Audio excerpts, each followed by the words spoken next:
बोल सियावर श्रीरामचंद्र भगवान की जय। देखियो प्रफुल्ल भाई जमी तुम कोर्स पर अच्छी मुझे घरे बसला मैंने किसी भी कल्चर कर शास्त्र पढ़ी हो वेद जी पढ़ी हो कल्चर भी कर महात्मा ज्ञान को लगे देखो जे महापाप पाप पुणी महापाप यज्ञ महायज्ञ पाप महापाप पापर प्रायश्चित अच्छी किंतु महापापर प्रायश्चित नहीं भोग आ महापापी जे से मुझे जानीदेवी कौ लोक महापापी एटा जानी हो जे महापापी मान सहित आउ संपर्क रखिए कारण किसी भी कर जे महापाप क्या कहती जे शास्त्र लिखाई प्रथम हूँ कृतज्ञता हूँ सबुठ महापाप कृतज्ञता कृतज्ञता कौन अर्थ बुझे कौन कृतज्ञ माने कौन देख ओडिया शब्द आम ओडिया लोक कृतज्ञता विश्वासघातता चली जाता कृतज्ञता कहीं उपकार पाई जाठ उपकार पाई आम अवमानना करबा ताकू कति कृतज्ञ धर तमें मते पानी मागिल मु तो पानी देली तमें पी सार ता प्रति बदले ग्लास भी नहीं पड़ेगा कृतज्ञता तो बुझा कृतज्ञता गोटे महापाप बोली काउंट हो कृतज्ञता सब पापर गोटे क्षय अच्छी कि कृतज्ञता क्षय ना महापाप बोली कहुई आर विस्तार रूप अच्छी मुझे छोटिया कथा खाली कहूँ विस्तार रूप अच्छी कृतज्ञता कहले बहुत जदि बा तुम हाथ में छुरी दे तुम सांग तमरी गोड़े शोथ ता गला काटिद छुरी तुमको दे तुमरी गोड़े शोथ लोकर गला काटिद जहाँ कृतज्ञता कौन तापर देख पड़ा मद्यपान जो करती सी हूँ महापाप भितर तृतीय पॉइंट रे आसला जे गुरुजन गुरुजन कहले तुम खाली बयस बड़ जे गुरुजन गुरुजन कहले गुरु हूँ ब्राह्मण हूँ पितामाता हूँ बुझे बा तुम बड़ माँ स्तरीय मातृस्तरीय व्यक्ति हो तांको प्रति जदि मन भितर असत आचरण आसला मानसिक स्तर कर्तव्य करना मन भितर आसीगला से महापाप बुझी ना धर मो ठारू जड़े एत वर्ष बड़ माँ स्तरीय तार खराब प्रति आसीगला मानसिक स्तर सी भी महापाप गणति हो जाऊँ मुझे बाबद गोटे कहानी कहूँ आउ तीन चार्टा कथा सबुठारे जदि कहीं भल राजनीतिज्ञ पुराण भितर अच्छा भीष्म ठार कहीं बड़ जे भीष्म समय जो से राज्य शासन बसु नथिले गादी कि राज्य शासन करते कला बजारटा चलानी जोटा को ये आमर कौन कौन पीसी पीसी जो मंत्री मैंने जो थे से पीसी थिला काम कर मंत्री धरा किंतु भीष्म तले चलाउले राजा थे विचित्रवीर्य चित्रवीर्य मरी जाते विचित्रवीर्य थे से सबू मंत्री गोटे योजना कले भीष्म को केमी पदर हटेगा पड़ो तेणु प्रतिदिन से माने गोटे गोटे मंत्री जमी राजा जी विचित्रवीर्य कहले सान भाई कार भीष्म सान भाई गोटे कथा कहले आप जहाँ बड़ भाई बोली कहते भीष्म आपण को माँ है किए मत्स्यगंधा मत्स्यगंधा नुह कि सत्यवती हो से सत्यवती आकर विवाह लगी जो भीष्म यौवन अवस्था युवक थे से सत्यवती चाहूले भीष्म को बाहा किंतु प्रतिबदल भीष्म को बापा को बाहर किंतु आकर जो परस्पर भल पाइबाटा रही आपण केम जानले ना आम प्रतिदिन देखुचु राति 11टा पर भीष्म प्रतिदिन आपण माँ कोठरी कहीं जाऊँ आप क्षमा करेंगे राजा आम मंत्री आम देखुचु गोटे कथा फिर गोटे मंत्री से कथा कह जे आपण माँ सहित अनैतिक संपर्क भीष्मकर रही पूर्वर भल पाइबा नहीं ये जो 8 जन 12 दिन जो कहले ताले राजा हेले विचलित हो ता मनर सन्देह आसला ताले मो भाई कौन एमती गोटे रूप अच्छी कहले कथा तो भाई पचारि हेनी किंतु मते लुचिकी ए कथा को अनुसरण करने को पड़ो ए केते दूर एटा सत्य तेणु सी कौन कले संध्या समय माँ नथिला समय से घरे लुचि गले जो घर को भीष्म जाती माँ से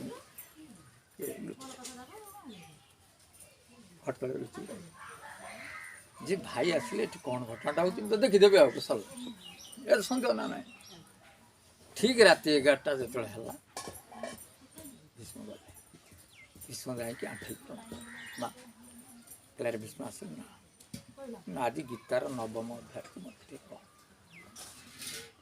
ये नवम अध्याय पढ़ले बुझे माँ ये कथा सी बसिक शो कहले माँ निद आसती कहले हाँ टे बापा निद कहले शोपड़ कि शुण से सब कि शोपड़े गोटे कर माड़िकी शुणिले तापर तो अध्याय सरीगला ये पुणी बही रखी प्रणाम कले माँ डाकिले माँ माँ आउ शुणिले निदटा है गोड़ दीटा खटठू फुटे 2 फुट पदार रही पलंग ठार कहले माँ तो राति शोले ये गोड़ दीटा पदार मुझे हाथ में छुईबी मत तेणु से आंठेले गोटे मुंडे गोटे गोड़ नहीं कि फिर गोटे पाद को गोटे मुंड नहीं थोदे प्रणाम करके आसिले देखला कि विचित्र सरला काम कांदी पार कि भू बोली आ फेरलानी राजगादी आइलानी जंगल भीतर पशिला जिते मुनि ऋषि पाखु गला मुझे भूल कर मो बड़ भाई को सन्देह कर मत कौन दंड कहले ना आम दंड किसी कहीपर आर दंड एमती जंगल सारा मुनि ऋषि को भेटिले शेष 7 मुनि या कहले जदि यही पाप कर गोटे प्राश्चित कहले कौन ना जंगल में बुलिकी देख कौटी गोटे मरी अस्वस्थ गछ जदि तुमको मिले अस्वस्थ गछ जदि मिले मरी अस्वस्थ गछ विष्णुवृक्ष तुम से शुखिला काठ गदा कर निजे काठ पर बस निजे काठ न देकी अग्नि संयोग कर ताले पापर प्रायश्चित आ द्वितीय किसी ये बुलिले जंगल देखिले से बड़ी गछ निजे काठ भांगिले गोटे स्तर पकेले तापर बसिले पुणी काठ रखिले अग्नि संयोग कर बुझी गोटे गुरुजन को सन्देह कले केते तुमको भयंकर परिणाम भोग पड़ो निज माँ बापा बड़ भाई गुरुजन गुरु ब्राह्मण आपको सन्देह कर अधिकार आम पाखे ना सन्देह कले तार प्रायश्चित भी ना मृत्यु जे यही मृत्युटा पाईगले आउ तुमको जमदंड मिल ना आज गोटे भल कथा कहूँ जोड़ी जन ब्राह्मण नैष्टिक वेद पुराण जानी ब्राह्मण भारी शांत सरल तांको घरे गोटे कैवर्त कूलर गोटे पिलाटे चाकरी कर घर काम दाम से हठात गोटे बयस थिला भितर से पिलाटर मरण होगला मृत्यु होगला सी मरीगला घर कंदा कटा कर सब ने सब कथा होगला ये ब्राह्मण प्रतिदिन यज्ञ करती वेद वेदांत पढ़ती बहुत लोक भी विचार नापी आसती पंडित हिसाब थे जड़े एमती से विचार नहीं गला पर ये बसती देखिले से पिलाटा आगे छिड़ा जो पिलाटा 2.5 वर्ष है मरी किंतु पोशाक अलग मरी मोटा से देखला गोसाई अरे तू तू आपको कौन एमती मरी तू कहीं आस तू तो 2.5 वर्ष है मरीगल कहला गोसाई मो कथा आगे शुणु आपड़ कौन कह ना आज आपण गाँ वृंदावन साहुर मरबार अच्छे केत मर ना 7:10 संध्या मत जम पठे मुझे जावाई आसी तू तो मलु जम तू ये रोडटा किए देला तू तो जमपुर गलु तो ये रोडटा किए दे ଯମଦୂତ ହେଇକି ଆସିକି ଲୋକଙ୍କୁ ନେବା। ସେ କହିଲା କହିଲା ଗୋସେଇଁ ମୁଁ କ'ଣ କହିବି, ମୁଁ 100 ଜନ୍ମ ପର୍ଯ୍ୟନ୍ତ ଏମିତିଆ ପାପ କରୁଛି, ମୋତେ ଖାଲି ନର୍କକୁ ଯିବା ପାଇଁ ପଡ଼ୁଛି। ଆଜି ଯଦି କୁମ୍ଭୀ ପାକ ନର୍କ, କାଲି ଦେଖ ତେଲ କଢ଼ାରେ କରିଦେବି, ପରଦିନ ଦେଖୁ ଏମିତି ଏମିତି ମୋର 84 ନର୍କ ଅଛି। ମୁଁ 84 ନର୍କ ପାରି କରି 100 ନର୍କ ଭୋଗି ସାରିଲିଣି। ଅର୍ଥାତ୍ ମୋତେ କୃପା କରି ଯେତେ ଥର ଠାକୁର ଜନ୍ମ ଦେଉଛନ୍ତି, ମୁଁ ସେତେ ଥର ମଣିଷ ଜନ୍ମରେ ମହାପାପ କରିକି ଯାଉଛି, ପୁଣି ନର୍କରେ। ଏଥର ଗଲା ପରେ ଯମ କହିଲା ଆରେ ଏଟା ତାର ବହୁତ ଏକ୍ସପିରିଏନ୍ସ ହେଇଗଲାଣି ପାପ, ସବୁ ପାପ ଗୁଡ଼ା ଭୋଗିବାର ଆର ଏକ୍ସପିରିଏନ୍ସ ହେଇଗଲାଣି। 84 ଭୋଗି 100 ଭୋଗି ସାରିଲାଣି। ତେଣୁ ଆଉ ତାକୁ ଭୋଗେଇବ କ'ଣ, ତାକୁ ସେ ଯମଦୂତ କରିଦିଅ, କାଳଦୂତ। କେଉଁ ଲୋକ ମଲେ କେଉଁଠିକି ଯିବ ସିଏ ଠିକ୍ ଜାଣି ସାରିଲାଣି, ସିଏ ଆଣି ପହଞ୍ଚେଇଦେବ। ଇଏ କାମଟା ଇଏ ସୁଧାରିଦେବ। 100 ଥର ଯିଏ ଆସିଲାଣି, ଏକ୍ସପିରିଏନ୍ସ ଅଧିକା। ଏଇ ପାପ କଲେ କେଉଁଠିକି ଯିବ ସେ ତ ନେଇକି ପହଞ୍ଚେଇଦେବ, ଆଉ ଜଣକୁ ପ୍ରଶିକ୍ଷଣ ଦେବା ପାଇଁ ପଡ଼ୁନି, ଏଇଟା ଅଲରେଡ଼ି ଟ୍ରେଣ୍ଡ। କହିଲା ମୋତେ ଦେଲେ କ୍ଲାସ୍ ହେଇଗଲା ସମୟ, ଆଉ ମୋତେ ସେୟା କଲେ ହେବନି, ମୁଁ ଯିବି। ଆଉ ଚଟକି ଯାଇଛି ନା କାହିଁ ସେଠି ଆହୁରି ଖାଇଲେ ମଜା। ଏଇ କ୍ଲାରେ ଇଏ ଲୋକ ଟିକେ ଆଗରୁ ଆସିଥିଲା, ପୁଅର ଲଗ୍ନ ଧରିକି ଗଲା, ଆମକୁ ଦିନ ବାହାଘର ମରିଗଲାଣି। 17-10 ମୁଣ୍ଡରେ ବ୍ରାହ୍ମଣ ଖେଳେଇଲା। ସେ ଚିନ୍ତା କଲା ସେ ପୁଅ ଆଉ ଥରେ ଟିକେ ଆସନ୍ତା। ଏମିତି ଦେଖିଲା ବେଳକୁ ପୁଣି ଆସି ଥରେ ଛିଡ଼ା ହେଲା ସେ ପିଲା। ରେ ବାପ, ଆଉ ତତେ ଗୋଟେ କଥା କହନ୍ତି, ତୁ ମୋତେ ମାନ ଗୋସେଇଁ ବୋଲି ନା। ଆଉ ଠିକ୍ କହିଲେ ସେ ନର୍କ ସବୁ କେମିତିଆ ବାପା? କହିଲେ ଆପଣ ଶୁଣିଲେ ହାଡ଼ ଜଳିଯିବ, ସିଏ ବହୁ କଷ୍ଟ କଥା, ଆପଣ ଶୁଣନ୍ତୁନି। କହିଲେ ନ ଶୁଣେଇବି ତାହେଲେ ଗୋଟେ କାମ କରେ, ମୋତେ ଜିଅନ୍ତା ଟିକେ ନେଇଯାଆନ୍ତୁ କି ଯମପୁର, ମୁଁ ଟିକେ ଦେଖିଦେଇକି ଆସନ୍ତି। ଇଏ କଲା ଗୋଟେ ବ୍ୟତିକ୍ରମ କଥା, ଆପଣ ମଲେ ତ ସମସ୍ତେ ଯାଆନ୍ତି, ଜିଅନ୍ତାରେ କେମିତି ଯିବେ? ଆଉ ଯଦି ହେବ ମୁଁ ଯମରାଜାଙ୍କୁ ପଚାରିକି ଯାହା କରିବି। ଆଉ ସେ ଯେ କହିଲା ହଉ ଠିକ୍ ଅଛି, ତୁ ପଚାରିକି ଟିକେ। ଏମିତି ସିଏ ସମୟ ଉଣ୍ଡି ଦେଖିଲା ଯମ ଯୋଉଦିନ ଖୁସି ଅଛି, ଇଏ ଥିଲା କହିଲା ବାପା କ'ଣ, ମୁଁ ତ ତୋ କାର୍ଯ୍ୟରେ ଭାରି ଖୁସି, ମୋ ପର୍ଯ୍ୟନ୍ତ ବିଚାର ଆସୁନି, ତୁ ଲୋକଙ୍କୁ ଠିକ୍ ଠିକ୍ ଜାଗାରେ ପହଞ୍ଚେଇ ଦେଉଛୁ, କ'ଣ କହ? କହିଲା ଆପଣ ନାଇଁ ମୁଁ କିଛି କହିନି, କହ। କହିଲେ ମୁଁ ଏମିତି ଯାହା କରେ ଚାକିରି ରହିತು, ସେ ଗୋସେଇଁ ଜଣ ଚାହୁଁଛନ୍ତି ସୋଧ୍ୟରେ ଆସିକି ଟିକେ ନର୍କ ଦେଖିବେ। କହିଲେ ସୋଧ୍ୟରେ କେମିତି ଅଣାଯିବ, ଏଟା ବିଧିବିଧାନ ନୁହଁ।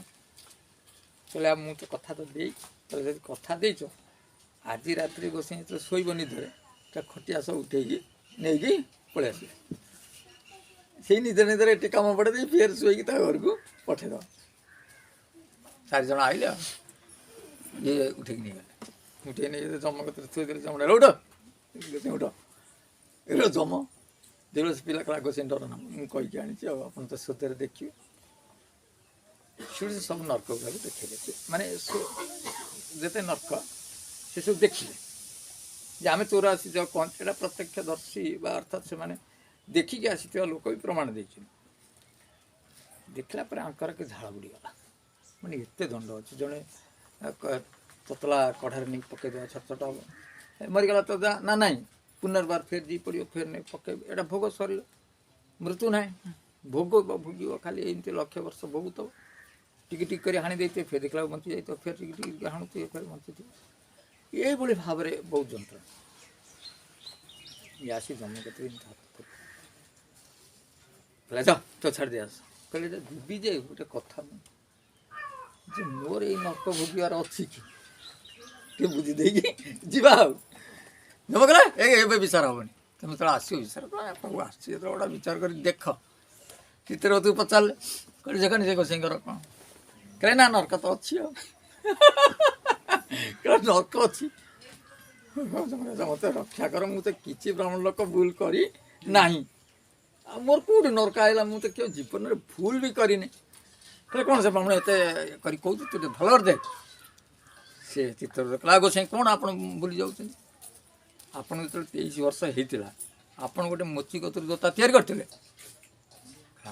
ହଁ ହଁ ହଁ ବାପା ମନେ ପଡ଼ିଲା। ଆଉ 23 ଆପଣ ତା 2 ପଇସା କାଟିଥିଲେ କାହିଁକି? କହିଲେ ଏଇଟା ଗାଁ କଥା, ଆଉ ମୁଁ 2 ପଇସା କାଟି ଦେଇଥିଲି। କହିଲେ ସିଏ ଗୋସେଇଁ ବୋଲି ତ ତା ପରିଶ୍ରମ କଟେଇକି ଆପଣଙ୍କୁ କହିଥିଲା, ଇଏ ଯେଉଁ 2 ପଇସା କାଟିଛନ୍ତି ତା ମଜୁରୀରୁ କଟିଛି, ତା ଝାଳରୁ। ଆପଣ କାହିଁ କଟିଲେ? ସେ ବାରବାର ମାଗିଛି, ମୋତେ ମୋ 2 ପଇସାଟି ଦେଇଦିଅ, ମଜୁରୀ କଟିଯାଉଛି, ଦାମ ଚଳାଇ ଦିଏ ଗୋଟେ ବ୍ରାହ୍ମଣ। ଏ କଥା କ'ଣ? ତେଣୁ ଆପଣ ନରକକୁ ଆସିବା ପାଇଁ ପଡ଼ିବ। କହିଲି 2 ପଇସା କହିଲେ ହଁ, କହିଲେ ଆର କିଛି ଗୋଟେ ବାଟ କରିଦିଅ, ନହେଲେ ମୁଁ ଆଇଛି ପକେଇବାକେ ଦିଅ। ଜମକାଲି ଯଦି ଆସୁଛ ଭୋଗିବ ତାହେଲେ ଗୋଟେ କନସେସନ୍ କରିଦେବା ଆଉ। କହିଲେ କ'ଣ କୁହ? ନା ତମେ ଯେଉଁଠି ହେଲେ 4 ଇଞ୍ଚର ଲମ୍ବା 4 ଇଞ୍ଚ ଆଉ ଚଉଡ଼ା 4 ଇଞ୍ଚର ଗୋଟେ ଚମଡ଼ା ତମ ଦେହରୁ ଦେବାକୁ ପଡ଼ିବ। ବନ୍ଧୁ ଏଇଠି ଯାହା ସାରିବ ଆଉ କ'ଣ, ପିଠି ଦେଖେଇଦେଲା ଆଉ ପିଠିରୁ କାଟିକି ତେଣୁ ପିଠିରୁ 4 ଇଞ୍ଚର ଚମଡ଼ା କଟା ହେଲା, କାଟି ଟାଣି ଦିଆହେଲା। ତାପରେ ତ କହିଲେ ଯା ତାକୁ ନେଇକି ଯାଅ, ତ ଛାଡ଼ିବ, ଆଣି ଛାଡ଼ିଦେଲେ। ଆର୍ ନିଦ ଭାଙ୍ଗଲା। ନିଦ ଭାଙ୍ଗି ଦେଖିଲା ବେଳକୁ ପିଠିରେ 4 ଇଞ୍ଚ ଚମଡ଼ା ବି ନାହିଁ, 4 ଇଞ୍ଚ ଚମଡ଼ା ବି ନାହିଁ। ପ୍ରତ୍ୟକ୍ଷ ଭାବରେ ନରକକୁ ଦେଖିଲା। ତାହେଲେ 2 ପଇସା ଠକେଇଥିବା ଲୋକ ବି ନରକକୁ ଯାଇକି ତା ଦଣ୍ଡକୁ ଭୋଗିବାକୁ ପଡ଼ୁଛି।